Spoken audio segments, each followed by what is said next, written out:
दोस्तों, इस वीडियो को देखने से पहले मैं आपसे कह रहा हूँ कि प्लीज़ मोहम्मद रफ़ी साहब के लिए इस वीडियो को ज़रूर लाइक कीजिए। मेरे दोस्तों, मैं जिस महान शख्सियत की बात कर रहा हूँ वो है हिंदी सिनेमा जगत की रीढ़ की हड्डी। अगर ये ना होते तो यकीन मानिए हमें वो दर्द नहीं मिलता जो कि आज हमारे सीने में महफूज है। अगर ये ना होते तो बड़े बड़े सुपरस्टार जिनके नाम के साथ महान लेजेंड लगाया जाता है, यकीन मानिए ये नहीं लगता। और वो कलाकार हैं मोहम्मद रफ़ी साहब। मोहम्मद रफ़ी साहब एक कलाकार होने के साथ साथ एक बेहतरीन इंसान भी थे।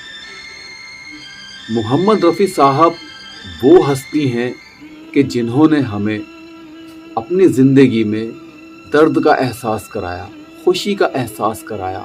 इसी तरह से न जाने कितने दिलों के जज्बात ऐसे हैं जो हम मोहम्मद रफ़ी साहब के गाने सुनकर महसूस करते हैं। और ध्यान से सुनिए मैं क्या कह रहा हूँ। यूं तो मोहम्मद रफ़ी साहब की जितनी तारीफ की जाए कम है, लेकिन उनकी एक क्वालिटी ये भी थी कि वो हर गाने को अलग अंदाज में गाया करते थे। जब आप ध्यान से और गौर से और फिक्र के साथ उनके गानों को सुनते हैं तो आपको उनकी ये कलाकारी नजर आ जाती है। एक्टर के साथ साथ उनका सुर भी बदल जाया करता था। जैसा भी एक्टर होता था वो उसके हिसाब से गाना गाया करते। एक गाना है बलराज साहनी साहब के ऊपर फिल्माया गया है। फिल्म का नाम है सीमा और गाने के बोल हैं, कहाँ जा रहा है तू ए जाने वाले, अंधेरा है मन का दिया तो जला दे। कहाँ जा रहा है तू ए जाने वाले। इतना बेहतरीन गाना है। रात की तन्हाई थी, मोबाइल में गाने सुन रहा था और गाना सुनते सुनते ये गाना आ गया। बहुत पहले सुना था ये गाना, लेकिन फिर गौर और ध्यान और फिक्र के साथ जब इस गाने को दोबारा से सुना तो यकीन मानिए मैं दंग रह गया, हैरान रह गया। अंधेरा है मन का दिया तो जला ले। आप भी इस गाने को एक बार सुनिए। ऐसे सैकड़ों और हजारों गाने हैं जिन्हें रफ़ी साहब ने अलग अंदाज में गाया है, अलग अंदाज में। आशा भोसले ने एक इवेंट में कहा था कि मैं रफ़ी साहब एक गाने की रिहर्सल कर रहे थे और शम्मी कपूर साहब उसके बारे में कुछ बता रहे थे। रफ़ी साहब उस चीज को नहीं सीख पाए और मैंने सीख लिया। यह आशा भोसले ने कहा था इंडियन आइडल के दौरान। लेकिन मेरे दोस्तों, जब आप सुनते हैं रफ़ी साहब की गायकी को तो यकीन मानिए आशा भोसले उनके आसपास भी नहीं है। ये एक ऐसी आवाज है जिसे आज भी बड़े दिल की चाहत के साथ सुना जाता है।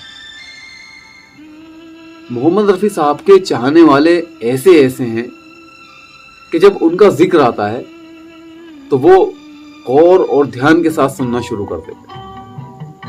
अभी कुछ दिन पहले की बात है, एक साहब का फोन आया मेरे पास और उन्होंने मुझसे कहा, आप सलीम भाई बोल रहे हैं? मैंने कहा जी हाँ, मैं सलीम भाई बोल रहा हूं। तो वो एकदम से इमोशनल हो गए, इमोशनल, और मुझसे कहने लगे कि सलीम भाई मैं बोल नहीं पा रहा हूं, मैं हैरान हूं कि मेरी आपसे बात हो रही है। और बहुत ज्यादा इमोशनल वो हो गए। यहाँ तक कि मैंने जब मुझसे कहा नहीं नहीं आप बोलिए, कोई बात नहीं, ऐसी कोई परेशानी वाली बात नहीं है, आप जब भी चाहे मुझसे बात कर सकते हैं, तो वो रफ़ी साहब को याद करके रोने लगे। बोले सलीम भाई, अल्लाह ने आपको हमारे सामने पेश कर दिया है और आप यकीन मानिए आपको देखकर रफ़ी साहब की याद आती है। और मैं भी जब मैंने उनको सुना तो मैं भी इमोशनल हो गया। मैं कहने लगा बताओ, एक कलाकार के इतने चाहने वाले, इतने ऐसे चाहने वाले कि जो उसको सुनकर रोने लगे, तो वो कितनी मोहब्बत करते होंगे, वो कैसी आवाज हो। आज भी मेरे दोस्तों रफ़ी साहब की आवाज का जलवा इतना सा भी कम नहीं हुआ है, इतना सा भी कम नहीं हुआ है। उनके गाने जब भी सुनता हूं मुझे ऐसा लगता है जैसे पहली बार सुन रहा हूं। इसी महीने मोहम्मद रफ़ी साहब की बरसी है और एक महान कलाकार 31 जुलाई सन 1980 को हमारे बीच से चला गया था, लेकिन हमारी यादों में रफ़ी साहब आज भी जिंदा हैं और हमेशा जिंदा रहेंगे। तो दोस्तों, मेरी तरफ से ये श्रद्धांजलि है रफ़ी साहब के लिए। फिल्म सीमा का ये गाना आप ज़रूर सुनिएगा और इस पर कमेंट भी कीजिएगा। और अब अपने भाई को इजाज़त दीजिए। अस्सलाम वालेकुम, नमस्कार, आदाब, जय हिंद, जय भारत।